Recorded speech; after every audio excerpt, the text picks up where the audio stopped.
ఇప్పుడు మనం 2024వ సంవత్సరం మే నెల 1వ తేదీ నుంచి 31వ తేదీ వరకు ద్వాదశ రాశిలో 11వ రాశి కుంభరాశి వారి జ్యోతిషం ఎలా ఉందో, భూతభవిష్యత్తు వర్ధమానం ఎలా ఉందో మన జానకిరామ్ని అడిగి చూద్దామండి. కుంభరాశి వారి జాతకంలో ధనయోగం, ఆరోగ్యయోగం, సంతాన యోగం, సంసార యోగం, ఆదాయ యోగం, వృత్తి యోగం, వ్యాపార యోగం, ఉద్యోగ యోగం, కళ్యాణ యోగం, సంతాన యోగం, అలాగే వ్యవసాయ యోగం ఎలా ఉందో మన జానకిరామ్ని అడిగి చూద్దాం. గ్రహబలం, గృహబలం, యోగబలం, వాస్తుబలం, గుణబలం చూడు కుంభరాశి వారి జాతకం.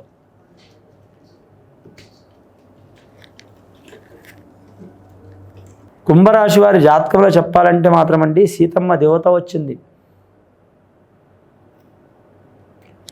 సీతమ్మ దేవత లంకలో, రావణుడి లంకలో ఉన్న సీతమ్మ దేవత. అక్కడ ఎవరు పోయిందంటే వాయునందనుడు, వాయుపుత్రుడు ఆంజనేయ స్వామి, అంజనీ దేవత పుత్రుడు. అలాగే మంత్రాలయం రాఘవేంద్ర స్వామి వచ్చిండు. అలాగే వారి జాతకంలో సంజీవిని పర్వతం ఎత్తుకొస్తున్న ఆంజనేయ స్వామి వచ్చిండు. రామాయణ కాలంలో ఒకానొక యుద్ధంలో లక్ష్మణుడు మూర్ఛపోతే ఒక బతికించే సంజీవిని చెట్టు తెమ్మంటే, ఒక వృక్షం తెమ్మంటే స్వామి ఆంజనేయ స్వామి హడావుడిలో వెళ్ళి కొండనే ఎత్తుకొచ్చిండు. అదే ఇది స్వామి కరెక్టే ఉంటాడు. ఆంజనేయ స్వామి అంత మహావీరుడు, మహాయోగకారకుడు, మహాబుద్ధిశాలి ఎవరు లేరు. ముఖ్యంగా ఈ కుంభరాశి వారి జాతకం చూడాలంటే కానీ మాత్రం చాలా వరకు మాత్రం వీరికి విద్య లేకపోయినా వివేకం చాలా ఉంటుందండి. కానీ మాత్రం వీరి జాతకంలో ముందు చూపు చాలా ఉంటుంది, మేధావి లక్షణం చాలా ఉంటుంది, రాజకీయ చతురత చాలా ఉంటుంది. వీరి హ్యాండ్ కూడా చాలా మంచిది, లక్కీ హ్యాండ్ అంటారు. వీరు ఏ చేయి పెట్టినా, వీరు ఏ పనులు చేయి పెట్టినా కూడా చాలా వరకు మంచి అవుతుందండి. అది కళ్యాణమే కావచ్చు, ఉద్యోగందే కావచ్చు, వ్యాపారందే కావచ్చు, గృహం కట్టందే కావచ్చు. కానీ పురుషులనే కాదండి, స్త్రీలైనా పురుషులైనా ఎవరైనా సరే అది వర్తిస్తుంది. హ్యాండ్ చాలా మంచిది, లక్కీ హ్యాండ్ అంటారు, లక్కీ మనుషులు అంటారు. కష్టాన్ని కోర్చుకుంటారు, తెలివితో బతికే అవకాశం ఉంటుంది వీరి జాతకానికి. అలాగని 10 మందిని ముంచే గుణం కాదు. అది 10 మందిని ముంచే గుణం ఉన్నా కూడా మాత్రం ముంచే వాళ్ళనే ముంచుతారు. అంటే మోసగాళ్ళు లాంటి గుణం. 10 మందిని ముంచే వాళ్ళనే ముంచి 10 మందిని పంచి పెడతారు, ఒక్కరు తినరు. వీరు పెడతారు, కొడతారు, తిడతారు. 3 గుణాలు ఉంటాయి వీరి జాతకంలో. కపటం ఉండదు వీరి జాతకంలో. 10 రూపాయలు ఉన్నాయని మురువరు, లేవని బాధపడరు, కోపం వస్తే ముఖం ముందలని చెప్తారు తప్ప మాత్రం కపటం ఉండదు వీరి జాతకంలో. శతతార నక్షత్రం వారికి చాలా వరకు రాజకీయ నాయకత్వ లక్షణాలు ఉంటాయి, రాజకీయ రంగంలో కలిసి వచ్చే అవకాశం ఉంటుంది. శతభిష నక్షత్రం వారికి, పూర్వభద్ర నక్షత్రం వారికి మందగమనం ఉంటుంది, నిదానమైన స్వభావం ఉంటుంది. రావుమార్ దశ వీరికి కూడా ఎల్నాటి శని ప్రభావం నడుస్తుందండి. కానీ మాత్రం వీరి జాతకంలో చూడాలంటే లాస్ట్ ఘడియలు నడుస్తుందండి. ఇప్పుడు లాస్ట్ ఘడియలంటే మాత్రం ఇందాక చెప్పినట్టే అండి, 32 సంవత్సరాల లోపల కిందికి ఉంటే ఏం కాదు, ఎక్కువ ఉంటే ఇబ్బందులు తప్పవు. కానీ ఆ శనేశ్వరుని మా ఇబ్బందులు తొలగించుకోవాలంటే ఇందాక చెప్పినట్టు ఖచ్చితంగా మాత్రం మకర రాశి వారికి చెప్పినట్టే వీరు కూడా పాటించాలి. లేదా అలా కాదనుకుంటే మాత్రం వీరు శనివారం రోజు మాత్రం నియమం ఉండాలండి. శనివారం రోజు నియమం ఉండి వీరు మధు మాంస భక్షణం చేయకుండా నవగ్రహ ఆరాధన చేయటం, శనేశ్వరుని పూజ చేయటం, వెంకటేశ్వర స్వామిని స్తోత్రాలు పఠించడం, లేదా మామూలుగా నమస్కారం చేయటం చాలా మంచిది. అలాగే బ్లాక్ డ్రెస్ ధరించడం. చాలామంది జ్యోతిష్యులు అంటూ ఉంటారు బ్లాక్ మంచిది కాదంటారు. కానీ బ్లాక్ కలర్ కొందరికి మంచిది కాదేమో, కానీ కొందరికి మంచిదే ఉంటుందండి. ప్రతి కలరు బ్లాక్ కలర్ మంచిది ఎందుకు కాదంటే అయ్యప్ప మహా హరిహర పుత్రుడు అయ్యప్ప స్వామి ధరించేదే బ్లాక్ కలర్ డ్రెస్. ఎందుకంటే మాత్రం అన్ని మనకు 7 కలర్లు కాదు, 7 వర్ణాలు ఉంటాయండి, 7 కలర్లు. మీరు 7 వర్ణాలు అన్నీ కలిపి చూడండి ఒకసారి. బ్లాక్ కలర్ వస్తుందో ఏ కలర్ వస్తుందో ఒక్కసారి చెక్ చేయండి మీరు. 7 వర్ణాలు కలిసి ఉంటాయి బ్లాక్ కలర్లో, అంత పవర్ఫుల్ ఉంటుంది.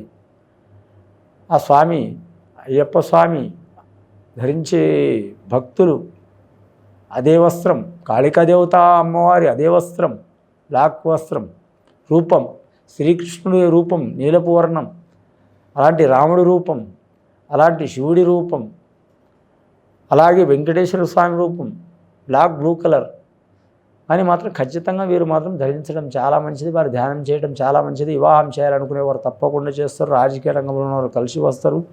వీరి మీద మాత్రం ఆరోగ్యంలో ఇబ్బంది వచ్చినా ధనం మీద పోతుంది నష్టం అండి, ఆరోగ్యం మీద రాదు అని ఏరే దేశం వేరే ప్రాంతం వెళ్ళాలనుకునే వారికి తప్పకుండా మంచి ఫలితం ఉంటుంది. ఇంకోటి ఏంటంటే మాత్రం ఖచ్చితంగా మాత్రం మాతృవంశం సైడు పితృవంశం సైడు ఏదో ఒక హాని జరుగుతూనే ఉంటుంది. ఏదో ఒక హాని అంటే ఆరోగ్యంలో బాగాలేకపోవడం, నష్టాలు రావటం, సంతానం నష్టం రావటం, కుటుంబంలో నష్టం రావటం, వంశానికి ఇబ్బంది రావటం. ఆ వంశానికి ఇబ్బంది వెళ్ళిపోవాలంటే మాత్రం మర్రి వృక్షం కాడ ఏదైనా దేవత ఉంటే, దేవుడున్నా సరే మాత్రం నైట్ పూట దయ్యాలు ఉన్నాయని అంటారండి. ఉంటే ఉండొచ్చు. దేవుడు ఉన్నవారిని ఎంత నమ్ముతారో దయ్యం ఉందని నమ్మేవారు కూడా అంతమంది నమ్ముతారు. దేవుడున్న నమ్మరేమో కానీ దయ్యం ఉందంటే ఖచ్చితంగా నమ్ముతారు. మన ధైర్యమే దైవం, మన భయమే దయ్యం. కాబట్టి మర్రి చెట్టు వృక్షాన్ని పూజ చేయాలి. ఎందుకంటే 1000 సంవత్సరాలు జీవించే వృక్షం మర్రి చెట్టు. వంశం కూడా కొన్ని వేల సంవత్సరాలు ఉంటుంది కాబట్టి ఆ మర్రి చెట్టు వృక్షాన్ని పూజ చేయడం చాలా మంచిది. కుంభరాశి వారు చాలా వరకు కలిసి వచ్చే అవకాశం ఉంటుంది. అలాగే మాత్రం చాలా పెద్ద వృక్షాలు మామూలుగా ఉండవు, ఏదైనా గుడి ఉంటుంది కాబట్టి ఆ గుడిని కాడ అమ్మవారు కావచ్చు, దేవుడిది కావచ్చు, పూజ చేయడం చాలా మంచిది. అలాగే వీరి జాతకంలో చూడాలంటే మాత్రం రామలింగేశ్వర స్వామిని పూజ చేయటం, శివపార్వతుల్ని పూజ చేయటం, అలాగే శ్రీశైలం మల్లికార్జున స్వామిని పూజ చేయటం, కాశీ విశ్వనాథుని పూజ చేయటం, రావుకేతుల కలాయిక ఉన్న స్వామి పూజ చేయటం, శ్రీకాళహస్తిని పూజ చేయటం చాలా వరకు మంచిది. ఆ శివుడే కానీ ఎన్ని రూపాలు ఉంటాయి, యోగేశ్వరుడు, పార్వతి పరమేశ్వరుడు, ఎన్నో నామాలు ఉన్నాయి, ఆయనకు 11 లింగాలు ఉన్నాయి. ఏ రకంగా పూజ చేసినా మీకు చాలా వరకు అనుకూలం ఉంటుందండి. అన్నదానం చేయటం చాలా మంచిది. ముఖ్యంగా వీరి జాతకంలో చూడాలంటే కానీ మాత్రం కళాకారులకు కలిసి వచ్చే అవకాశం ఉంటుంది. విదేశాలకు వెళ్ళాలనుకునే వారికి ఇబ్బంది ఉంటుంది. కళాకారులకు, టీవీ కళాకారులకు, సినీ కళాకారులకు, నటీనటులకు, నిర్మాతలకు, డైరెక్టర్లకు, అలాగే సంగీత కళాకారులకు, సాంకేతిక నిపుణులకు, అలాగే మాత్రం గీత రచయిత రాసేవారికి, అలాగే కళాకారులు 100 రకాలు ఉంటారండి. అందరికీ మంచి యోగ బలాలు కలిసి వస్తాయండి. ఇప్పుడు కష్టపడితే మాత్రం ఫ్యూచర్లో వారికి మాత్రం తిరిగి ఉండదండి. ముఖ్యంగా మాత్రం వీరు ఖచ్చితంగా వీలైతే రాఘవేంద్ర స్వామిని పూజ చేయటం, అలాగే ఆంజనేయ స్వామిని ఆరాధన చేయటం, వీళ్ళు వనవాసం పడి కూడా వారు గెలిచే అవకాశం ఉంటుందండి. లాస్ట్ ఘడియాలో ఉన్నదండి. అంగుళికమిస్తున్న ఆంజనేయ స్వామి మంచి జరిగే అవకాశం ఉంది. లక్ష్మణ్ని కాపాడు తెస్తున్న సంజీవుని వర్తం తెస్తున్న ఆంజనేయ స్వామి మంచి జరిగే అవకాశం ఉంటుందండి. ఖచ్చితంగా మాత్రం ఆంజనేయ స్వామి కూడా ఆరాధన చేయటం మంచిది. ఇది విని చూసి ఆచరించే వారికి గొప్ప ఫలితాలు కలుగుతాయండి. శుభం భూయాత్.